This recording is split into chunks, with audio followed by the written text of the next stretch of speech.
श्रीकृष्णाय परमात्मने नमः। अथ सप्तदशोऽध्यायः। श्रद्धात्रयविभागयोगः। 17వ అధ్యాయం మొదటి శ్లోకం.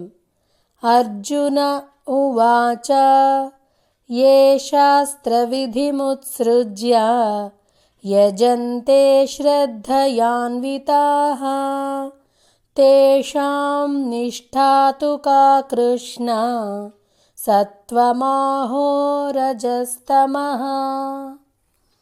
అర్జునుడు ప్రశ్నించెను, ఓ కృష్ణ, శాస్త్ర నియమములను పాటింపక తమ మానసిక కల్పనలను అనుసరించి పూజలనొనర్చు వారి స్థితి ఎట్టిది? వారు సత్వగుణులా, రజోగుణులా లేక తమోగుణులా? 2వ శ్లోకం. శ్రీ భగవానువాచ త్రివిధా భవతి శ్రద్ధా దేహినాం సా స్వభావజా సాత్వికీ రాజసీ చైవ తామసీ చేతి తాం శృణు. శ్రీకృష్ణ భగవానుడు పలికెను, శ్రద్ధ అనగా నిష్ఠ. అది జీవులకు సహజ సిద్ధంగా ఏర్పడుతూ ఉంటుంది. కానీ అది పూర్వజన్మ సంస్కారాన్ని బట్టి సాత్వికి, రాజసి, తామసి అని 3 రకాలుగా ఏర్పడుతూ ఉంటుంది. దాన్ని గురించి చెబుతాను, విను. 3వ శ్లోకం. సత్వానురూపా సర్వస్య శ్రద్ధా భవతి భారత శ్రద్ధామయోయం పురుషః యో యచ్ఛ్రద్ధః స ఏవ సః. ప్రతివారికి వారి వారి స్వభావాన్ని అనుసరించి శ్రద్ధ కలుగుతుంది. ప్రతి వ్యక్తికి ఏదో ఒక శ్రద్ధ ఉండే ఉంటుంది. ఎవరికి ఎలాంటి శ్రద్ధ ఉంటుందో వారు అలాంటి వారే అవుతారు. 4వ శ్లోకం. యజంతే సాత్వికా దేవాన్ యక్షరక్షాంసి రాజసాః ప్రేతాన్ భూతగణాంశ్చాన్యే యజంతే తామసా జనాః. సత్వగుణమునందు నిలిచినవారు దేవతలను, రజోగుణమునందు నిలిచినవారు యక్షరాక్షసులను, తమోగుణమునందు నిలిచినవారు భూత ప్రేతములను పూజింతురు. 5వ శ్లోకం. అశాస్త్రవిహితం ఘోరం తప్యంతే యే తపో జనాః దంభాహంకార సంయుక్తాః కామరాగబలాన్వితాః. 6వ శ్లోకం. కర్షయంతః శరీరస్థం భూతగ్రామమచేతసః మాం చైవాంతః శరీరస్థం తాన్ విద్యాసురనిశ్చయాన్. దంభము అహంకారము కలవారు, కామబల గర్విలైన వారు అవివేకంతో శాస్త్రవిరుద్ధమైన ఘోర తపస్సులు చేస్తూ తమ శరీరంలో ఉన్న పంచభూతాలనే కాక అంతర్యామిగా ఉన్న నన్ను కూడా పీడిస్తూ ఉంటారు. అలాంటి వారిని ఆసుర స్వభావం కలవారుగా తెలుసుకో. 7వ శ్లోకం. ఆహారస్త్వపి సర్వస్య త్రివిధో భవతి ప్రియః యజ్ఞస్తపస్తథా దానం తేషాం భేదమిమం శృణు. మనుష్యుల స్వభావములను అనుసరించి వారికి ఇష్టములైన ఆహారములు కూడా 3 విధములుగా ఉండును. అట్లే ఆయా మనుష్యులు ఆచరించు యజ్ఞములు, తపస్సులు, దానములు కూడా 3 విధములుగానే ఉండును. వాటిని గూర్చి వేర్వేరుగా విశదపరచెదను, వినుము. 8వ శ్లోకం. ఆయుస్సత్వబలారోగ్య సుఖప్రీతివివర్ధనాః రస్యా స్నిగ్ధా స్థిరా హృద్యాః ఆహారాः సాత్వికప్రియాః.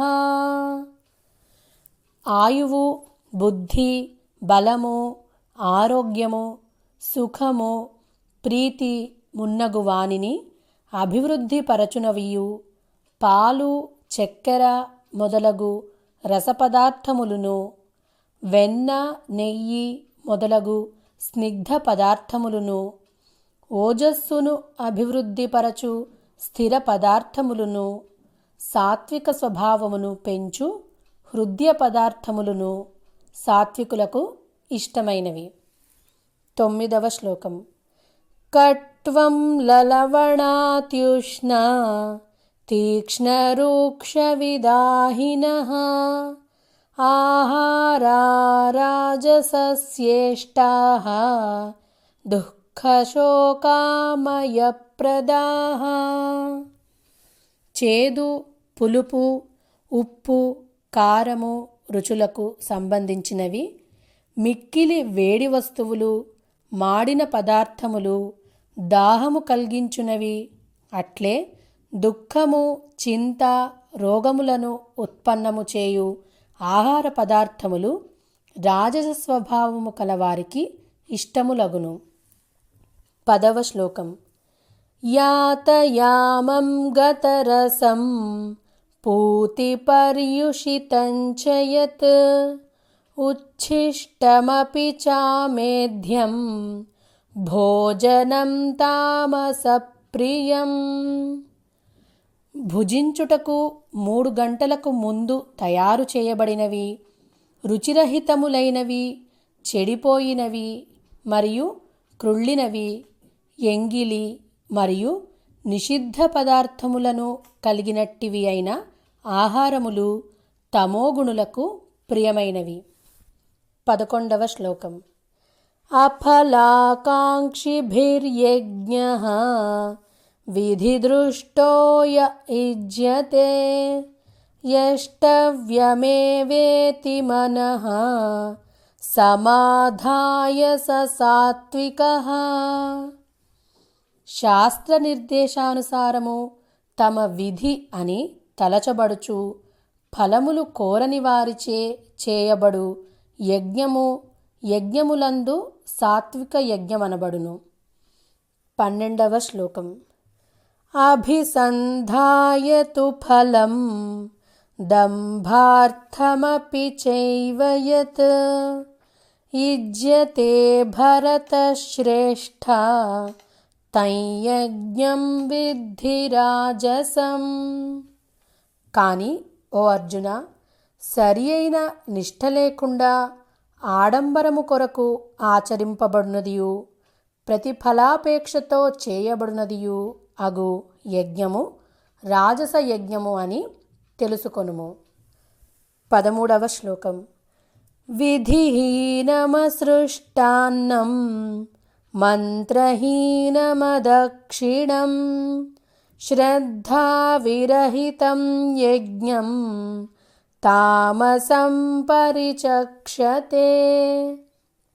శాస్త్రవిధిని అనుసరింపనిదియు, అన్నదానరహితమైనదియు, మంత్రహీనమైనదియు, దక్షిణలు లేనిదియు, శ్రద్ధారహితమైనదియు అగు యజ్ఞము తామస యజ్ఞము అనబడను. 14వ శ్లోకం. దేవద్విజగురు ప్రాజ్ఞ పూజనం శౌచమార్జవం బ్రహ్మచర్యమహింసా చ శారీరం తప ఉచ్యతే. దేవతలను, బ్రాహ్మణులను, గురుజనులను, జ్ఞానులను సేవించుట, పవిత్రత, నిరాడంబరత్వము, బ్రహ్మచర్యము, అహింస అనునవి శారీరక తపస్సులు. 15వ శ్లోకం. అనుద్వేగకరం వాక్యం సత్య సత్యం ప్రియహితం చ యత్ స్వాధ్యాయాభ్యసనం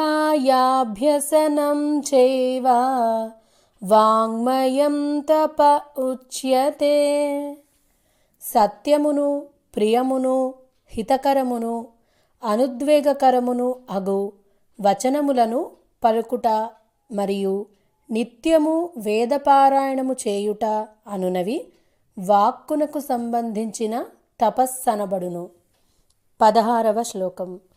మనఃప్రసాదః సౌమ్యత్వం మౌనమాత్మవినిగ్రహః భావసంశుద్ధిరిత్యేతత్ తపో మానసముచ్యతే.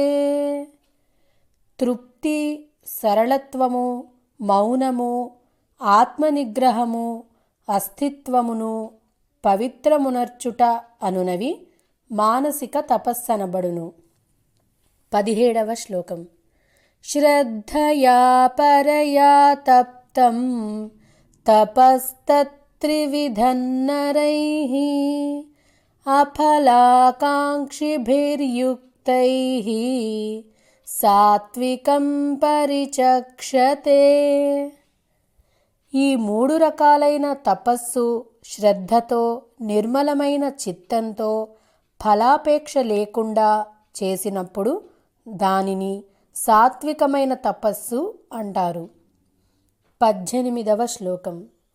సత్కారమాన పూజార్థం తపోదంభేన చైవ యత్ క్రియతే తదిహ ప్రోక్తం రాజసం చలమధ్రువం. ఇతరుల నుండి సత్కారములను, గౌరవములను, పూజలను అందుకొనుటకును అట్లే తదితర స్వార్థ ప్రయోజనముల కొరకును స్వాభావికముగా గాని కల్పితముగా గాని చేయబడునవియు అనిశ్చిత ఫలములను గాని క్షణిక ఫలములను గాని ఇచ్చునవియు అయిన తపస్సులను రాజస తపస్సులు అని అందురు. 19వ శ్లోకం. మూఢగ్రాహేణాత్మనో యత్ పీడయా క్రియతే తపః పరస్యోత్సాదనార్థం వా తత్తామసముదాహృతం. తనను తాను హింసించుకొనుటచే గాని ఇతరులకు హాని లేదా నష్టమును కూర్చు నిమిత్తముచే గాని మూఢత్వముతో చేయబడు తపస్సు తమోగుణమునకు సంబంధించినదని చెప్పబడును. 20వ శ్లోకం. దాతవ్యమితి యద్దానం దీయతేనుపకారిణే దేశే కాలే చ పాత్రే చ తద్దానం సాత్వికం స్మృతం. ప్రతిఫలవాంఛ లేకుండా సరియైన ప్రదేశమును మరియు సరియైన సమయమున తగినవానికి స్వధర్మమనడి భావముతో ఒనర్చబడు దానము సత్వగుణమును కూడినదిగా భావింపబడును. 21వ శ్లోకం. యత్తు ప్రత్యుపకారార్థం ఫలముద్దిశ్య వా పునః దీయతే చ పరిక్లిష్టం తద్దానం రాజసం స్మృతం. కానీ ప్రత్యుపకారమును ఆశించి గాని ప్రతిఫలాపేక్షతో గాని వివిధములగు ఒత్తిడులకు లోనై గాని బాధపడుచు విధిలేక ఇచ్చు దానమును రాజసదానము అని అందురు. 22వ శ్లోకం. అదేశకాలే యద్దానం అపాత్రేభ్యశ్చ దీయతే అసత్కృతమవజ్ఞాతం తత్తామసముదాహృతం. సద్భావము లేకుండా దానము పుచ్చుకొని వారి ఎడల గౌరవాదరములను చూపక తృణీకార భావములతో చీకొట్టుచు అయోగ్యులకును అపాత్రులకును చేయబడు దానము దేశకాలోచితము కాని దానము, తామస దానము అని అనబడును. 23వ శ్లోకం. ఓం తత్సదితి నిర్దేశః బ్రహ్మణస్త్రివిధః స్మృతః బ్రాహ్మణాస్తేన వేదాశ్చ యజ్ఞాశ్చ విహితాః పురా. ఓం తత్ సత్ అని 3 విధములగు పేర్లు పరబ్రహ్మకు నిర్దేశించబడినవి. ఆ పరమాత్మ నుండియే సృష్ట్యాది యందు బ్రాహ్మణులు, వేదములు, యజ్ఞములు ఏర్పడుట జరిగినది. 24వ శ్లోకం. తస్మాదోమిత్యుదాహృత్య యజ్ఞదానతపః క్రియాః ప్రవర్తంతే విధానోక్తాః సతతం బ్రహ్మవాదినాం. కనుక వేదమంత్రములను పఠించువారు శాస్త్రవిహితములైన యజ్ఞదాన తపశ్చర్యలను సర్వదా ఓం అను పరమాత్మనామమును ఉచ్చరించుచునే ప్రారంభింతురు. 25వ శ్లోకం. తదిత్యనభిసంధాయ ఫలం యజ్ఞతపః క్రియాః దానక్రియాశ్చ వివిధాః క్రియంతే మోక్షకాంక్షిభిః. మోక్షాన్ని కోరేవారు తత్ అనే శబ్దాన్ని ఉచ్చరించి ఫలాపేక్ష లేకుండా యజ్ఞదాన తపస్సులను ఆచరిస్తారు. 26వ శ్లోకం. సద్భావే సాధుభావే చ సదిత్యేతత్ ప్రయుజ్యతే ప్రశస్తే కర్మణి తథా సచ్ఛబ్దః పార్థయుజ్యతే. ఓ పార్థ, సత్ అను పరమాత్మనామము సత్యభావమునందును శ్రేష్టభావమునందును అనగా పరమాత్ముడు నిత్యుడు శ్రేష్ఠుడు అను భావమునందును ప్రయోగింపబడుచుండును. ఉత్తమ కర్మాచరణమునందును సత్ అను శబ్దము ప్రయుక్తమగుచుండును. 27వ శ్లోకం. యజ్ఞే తపసి దానే చ స్థితిః సదితి చోచ్యతే కర్మ చైవ తదర్థీయం సదిత్యేవాభిధీయతే. యజ్ఞదాన తపక్రియల యందలి నిష్ఠ ఆస్తిక భావమును సత్ అని అందురు. పరమాత్మను ఉద్దేశించి చేయబడు నిశ్చయాత్మక కర్మలను కూడా సత్ అని అందురు. 28వ శ్లోకం. అశ్రద్ధయాహుతం దత్తం తపస్తప్తం కృతం చ యత్ అసదిత్యుచ్యతే పార్థ నచ తత్ప్రేత్య నో ఇహ. ఓ అర్జున, శ్రద్ధ విశ్వాసము లేకుండా చేయబడు హోమము, ఇయ్యబడు దానము, ఆచరింపబడు తపస్సు, ఇంకను జరుపబడు ఇతర శుభకర్మలన్నీయును అసత్ అని చెప్పబడును. దానివలన జీవించి ఉండగా గాని మరణించిన పిదప గాని ఎట్టి ప్రయోజనమూ కలుగదు. ఓం తత్సదితి శ్రీమద్భగవద్గీతాసు ఉపనిషత్సు బ్రహ్మ విద్యాయాం యోగశాస్త్రే శ్రీకృష్ణార్జున సంవాదే శ్రద్ధాత్రయ విభాగయోగో నామ 17ోऽధ్యాయः.